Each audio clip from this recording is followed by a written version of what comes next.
محنت کی، تبلیغ کی، لیکن قوم کے اوپر کچھ اثر نہیں ہوا۔ اب آخر میں حضرت یونس نے بد دعا کی، پروردگار اب ان کے سدھرنے کی، اصلاح کی کوئی امید نہیں ہے، اس قوم کو برباد کر۔ تو خدا نے عذاب کا وعدہ کیا، لیکن کچھ ایسا ہوا کہ اس وقت مقررہ کے اوپر عذاب نہیں آیا۔ حضرت یونس پریشان ہو گئے اور چلے گئے، اور یہاں تک کہا کہ غصے میں بھی آ گئے۔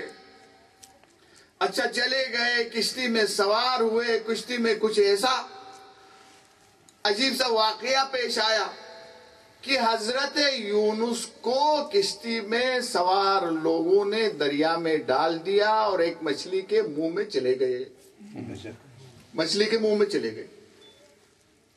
اب حضرت یونس اس مچھلی کے پیٹ کے اندر زندہ ہے، اور قرآن میں کہا ہے کہ اس کے اندر، اس مچھلی کے پیٹ کے اندر حضرت یونس تسبیح کر رہے ہیں، لا الہ الا انت سبحانک انی کنت من الظالمین، یہ تسبیح پڑھ رہے ہیں۔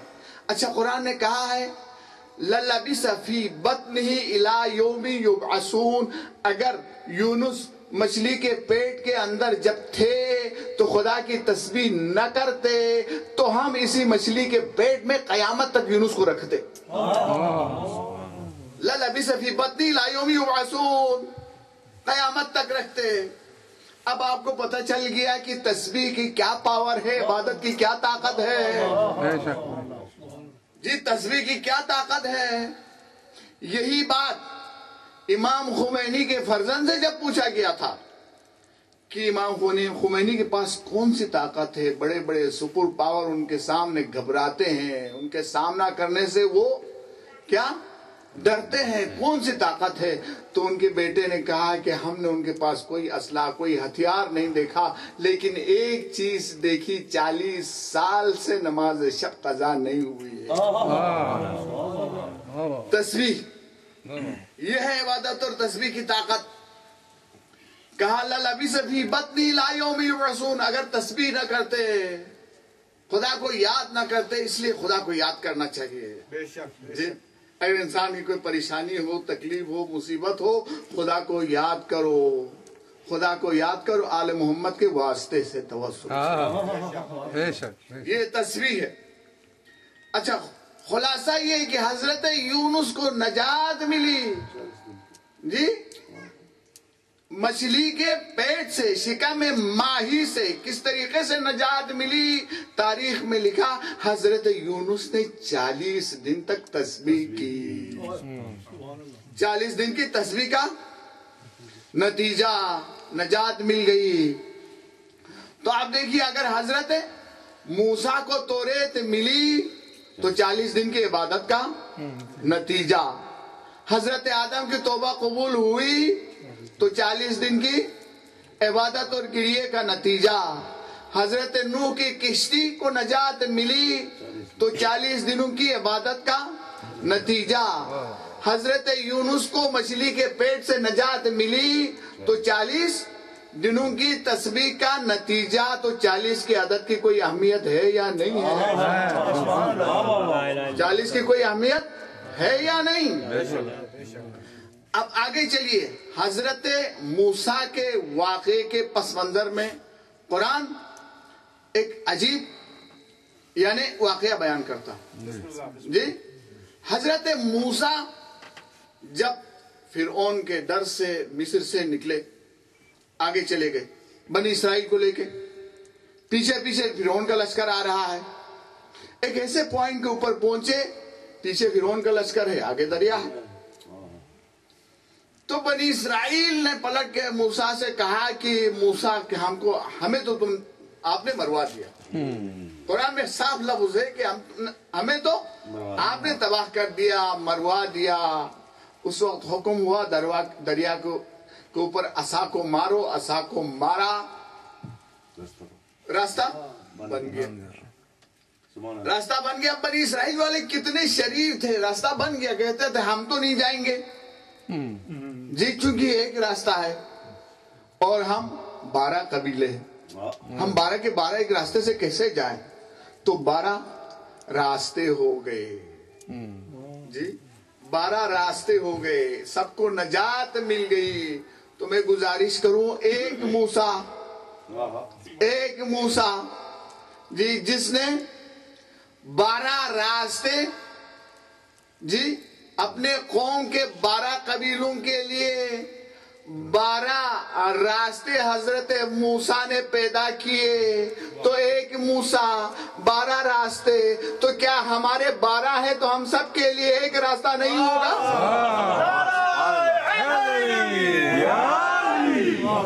اور محمد والے محمد سلام صلی علی محمد والے محمد اور دیگر سلام اللہم صلی علی محمد والے محمد. اچھا، اب حضرت موسیٰ کے ساتھی دریا پار اس طرف چلے گئے. اب حضرت موسیٰ نے کہا کہ خدا نے حکم دیا ہے کہ اب تم میرے ساتھ آہستہ آہستہ آگے چلو، شہر تک چلتے ہیں.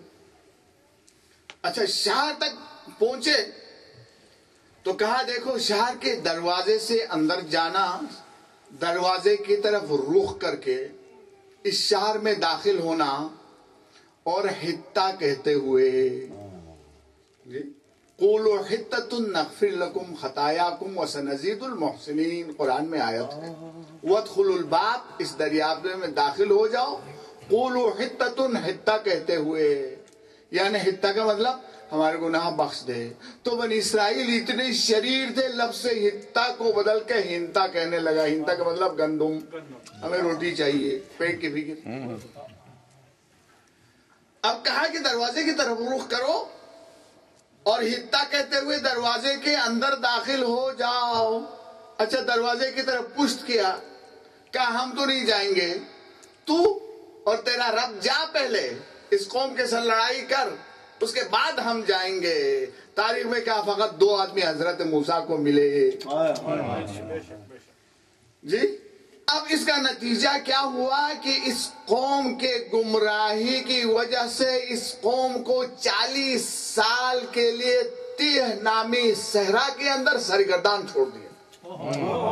صبح کو نکلتے تھے، کہیں جانا چاہتے تھے، رات کو دیکھا واپس اسی جگہ کے اوپر سرگردان. 40 سال تک سرگردان رہے اسی میدان میں، اسی صحرا کے اندر. تو اب دیکھیے کہ حضرت موسیٰ کی قوم بنی اسرائیل جس نے دروازے کو پشت کیا جی، دروازے کو پشت کیا، دروازے کو رخ نہیں کیا بلکہ پشت کیا، تو 40 سال تک گمراہ ہو گئے، ذلیل ہو گئے. تو آج مسلمان باب مدینہ علم کو چھوڑنے کی وجہ سے ذلیل ہو تو کون سے اچنبے کی بات ہے.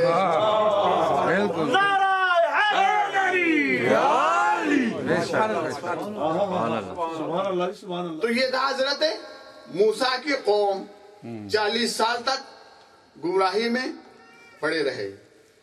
اب آگے چلیے کہ سارے انبیاء کا کسی نہ کسی طریقے سے 40 کے عدد جڑا ہوا ہے جی. گفتگو کو مختصر کرتے ہوئے آئیے اپنے پیغمبر تک. اللہ کے رسول جی جب آئے تو خود ارشاد فرماتے ہیں کنت نبیا والآدم بین الماء والطین، میں اس وقت بھی پیغمبر تھا جب آدم کو اللہ نے خلق نہیں کیا تھا، نبی تھا جی، مگر جب آئے اعلان نبوت کب کیا؟ بعثت کب ہوئی؟ 40 سال کے بعد جی. اللہ کے رسول کے میں اس وقت نبی تھا جب آدم کو بھی پیدا نہیں کیا تھا، لیکن اپنی نبوت کا اعلان کر رہے ہیں تو 40 سال کے عمر میں. تو اس کا مطلب کیا کہ 40 کی عدد کچھ اہمیت رکھتی ہے نا. اچھا آگے بڑھیے. اللہ کے رسول، اچھا جنگ خیبر آپ تو جانتے ہیں خیبر کا واقعہ جی. خیبر کا واقعہ کتنے دن گزر گئے، بڑے بڑے ہیرو بڑے بڑے جاتے تھے علم لے کے، اور کیا ہوتا تھا واپس تشریف لاتے تھے جی. تو اب اللہ کے رسول نے کہا کہ جب 39 دن گزر گئے، 39 دن، تو اب اللہ کے رسول نے کہا غدن لأعطین الرایۃ غدن رجل